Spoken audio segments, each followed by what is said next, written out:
Hi friends, मुझे college भी बोली रेडी होती। आज ही से दुखद दिन था जो दिन कि आम सोशियोलॉजी मैम को लास्ट डे था कॉलेज रे।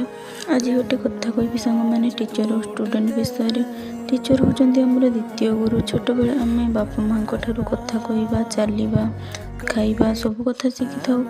बड़ होला आम केमिति भल मनीष हवा, केमिति पाठ पढ़ा, समाज रे केमिति ना करवा से विषय आमको आम टीचर मैंने ही कही था।